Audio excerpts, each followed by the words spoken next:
Welcome to Work It, Live It, Own It, where we trade survival mode for strategies that help you thrive in career, life, and everything in between.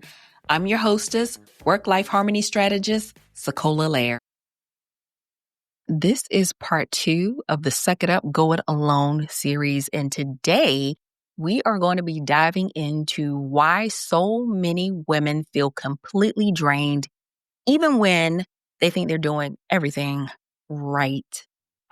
So, guys, listen, if you are a woman, particularly in the sandwich generation, you know who you are. You're balancing and juggling work, kids, or potentially caring for aging parents. You might think that your exhaustion is just from doing too much.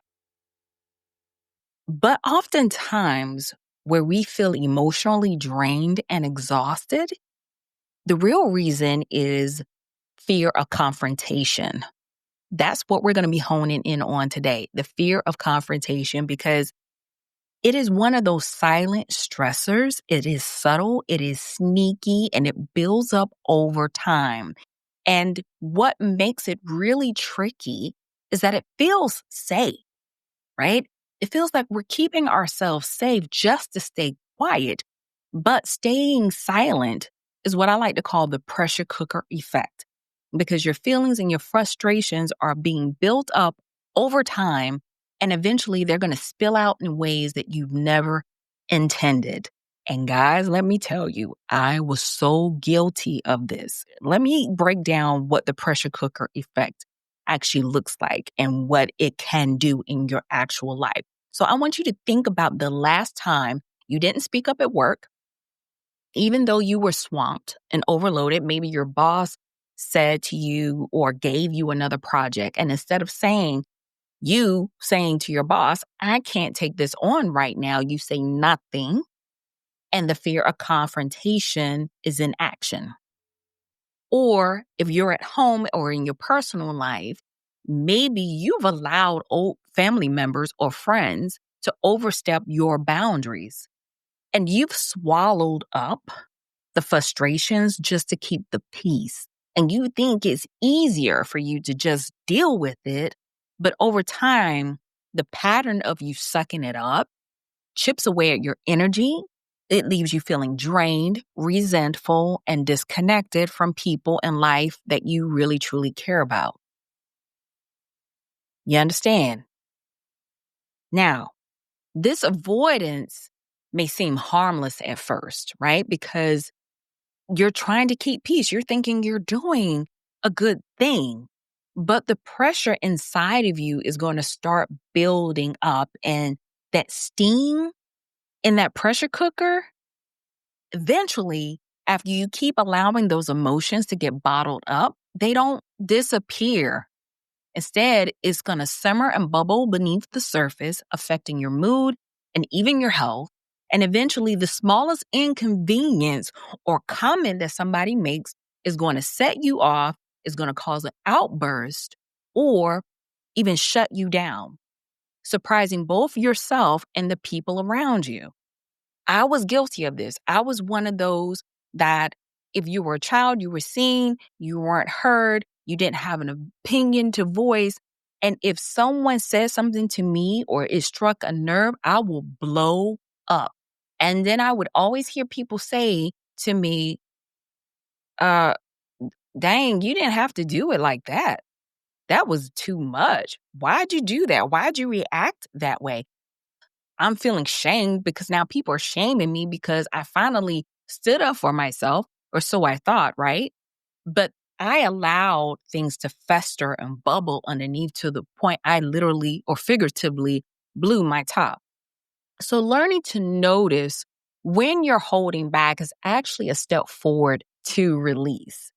It can be uncomfortable, I'm not going to lie, to voice your needs, to voice your opinion, but honest communication is healthy. It is a release valve.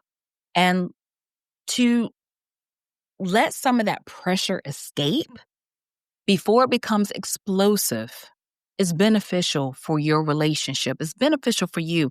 And over time, it's going to become easier And people may start to respect your boundaries more because you're not only just transforming relationships, but you're also transforming your own sense of well being and the courage to confront discomfort in small doses, not all at once. Notice I said small doses can lead to a much calmer and more authentic life.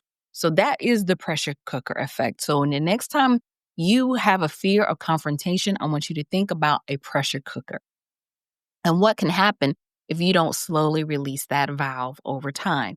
Now, some people may ask you, well, how does the fear of confrontation show up in your daily life? Guys, you know how it shows up in your daily life, but for those who want to be in denial, let me give you three scenarios here. Okay, just like one I've mentioned, or two I've mentioned, you take on extra work at the office more than that you can handle. You don't say anything.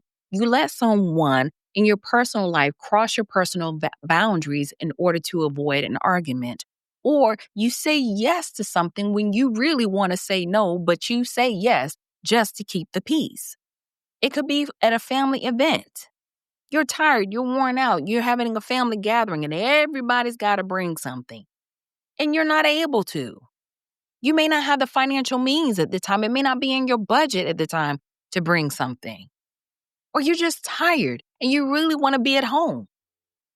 Sometimes you just got to make uncomfortable choices and decisions, and some people got to sit with the uncomfortability at first, but it will build up within you if you don't say anything. So these may seem small in the moment, but if you think about it, small things like this can accumulate over time, and that can lead to exhaustion.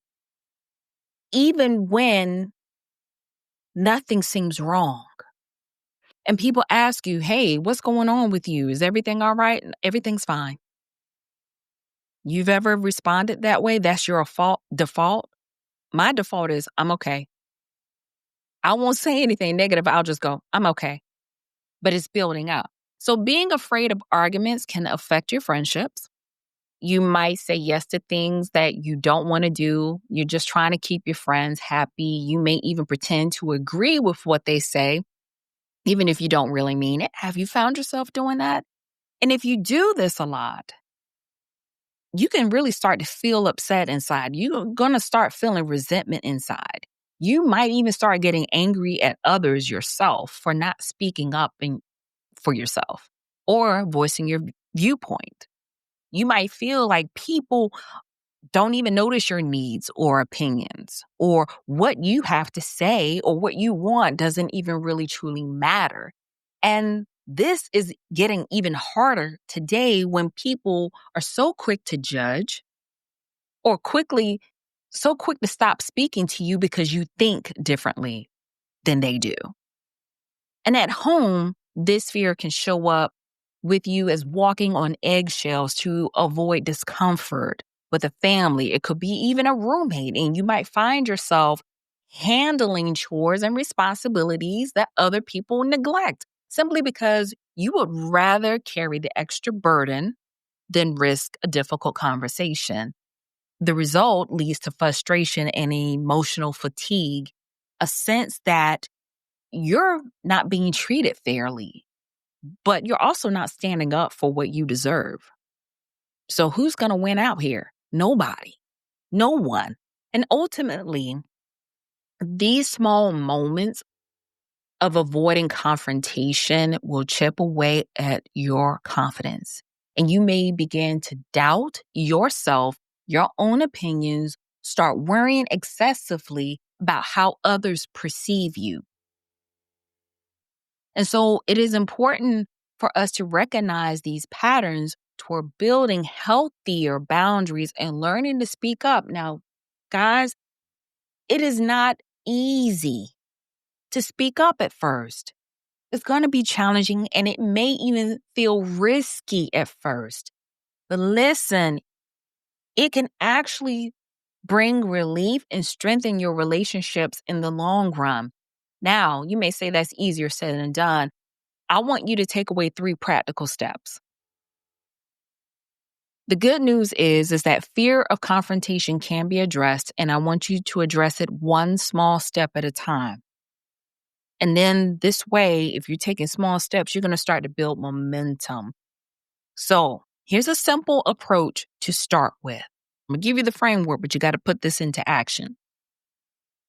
First, I want you to write down a boundary that you have been afraid to set.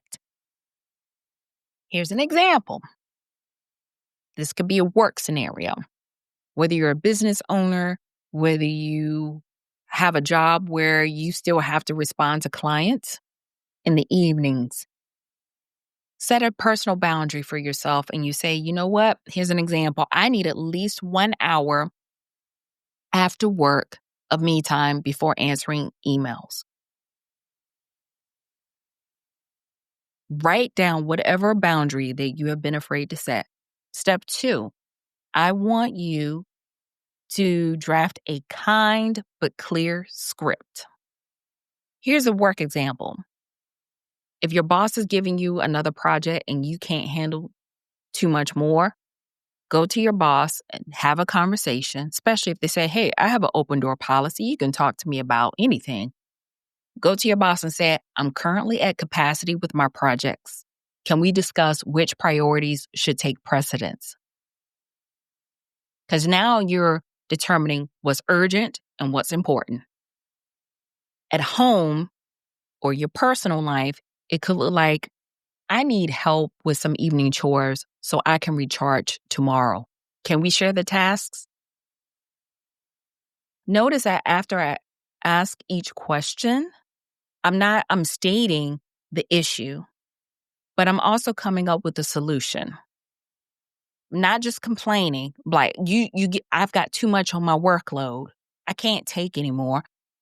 I stated what the issue was, and then I gave a solution. So again, in work, I'm currently at capacity with my projects. Can we discuss which priorities take precedence?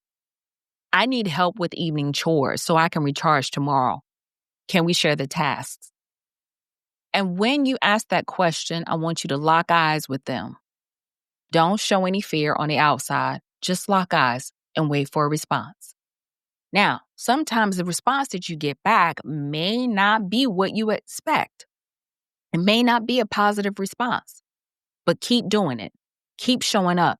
Keep setting healthy boundaries. Keep having healthy conversations, because eventually people will get it. Most people will get it.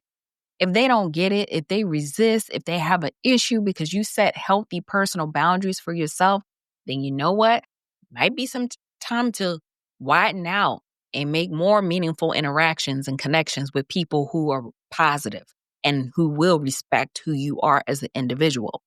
Even at work, sometimes if you feel like you've given a possible solution and it's not working for you, then you know what you need to do. Keep that resume on handy or start your own business. Look for a way for you to launch what you want to do, how you want to show up for yourself. The third step is you write out a script, but you need to practice it. You can practice this in private. You can practice this in the mirror. Writing it down is not enough, but I want you to practice it because you're going to be more confident in stating it and you won't be as nervous. So here's your 3 practical steps again. 1, I want you to write down the boundary that you have been afraid to set. I want you to have a kind but clear script. And you can do it like a FAQ style. 1, you state the problem or what you're going through and come up with the solution in a question form. And then I want you to practice that script. So that way, when it arrives, you will feel more confident and a little bit more at ease when you're doing this. Remember, setting boundaries is not rude. It is a necessary act of self-respect. And each time you practice this, that pressure cooker is going to lose some steam and you won't figuratively blow your top. So you can stop feeling tired of always being afraid of arguments. Now, we can be tired as women because we're just exhausted at the end of the day. We may be mentally and physically tired at the end of the day, or our health may not be optimal. And we could be tired and drained from that. But feeling tired because we're afraid of a disagreement or a difference of opinion or of arguments, I want us to first figure out what we are or what we are not okay with. That's first. And then I want us to practice how these things will play out. I want us to practice how to talk about things in a healthy, meaningful way and take small steps for speaking up for yourself. Be prepared because people will not always agree or may not always like what you have to say at first. Now, this over time is going to help you feel less worn out. It's going to help you feel less resentment and anger on the inside, and your relationships with people at home and at work will eventually get better. It is not going to be instantaneous because, guys, even though we live in a fast world where we are so used to getting what we want right away, learning to face our fears is not for the quick. This is not a sprint. It's going to take some time. And so you have to go slow and take your time. Be consistent. That is the key. Take action. That is also the key. And trust me, it's going to work. Little by little, it's going to work. Boundaries, guys, it is going to take time, but trust me, it is so worth it. You can do this. I believe in you. You can do this. So now, in our next episode, part 3 of the Suck It Up, Go It Alone series, we are going to uncover the pitfalls of misguided optimism. Now, I know you're probably saying, Sakola, but you're all about positive mindset and personal growth. What's wrong with optimism and what's so misguided about it? That is a great question. We're going to delve into why just trying harder can backfire and how you can let go of fixing things that is not yours to fix. Oh, we're going to dive into that and it's going to be good. So stay tuned and thank you for tuning in to this particular episode of Work It, Live It, Own It. Your best life is going to start with small, courageous steps, and you deserve to feel present. You deserve to feel heard. Most importantly, energized and supported. And it all starts with you voicing what you need. Don't wait. Don't hesitate. Own it. Trust me, own it. And watch your life change. Until next time, guys, see you in 2 weeks. Take care.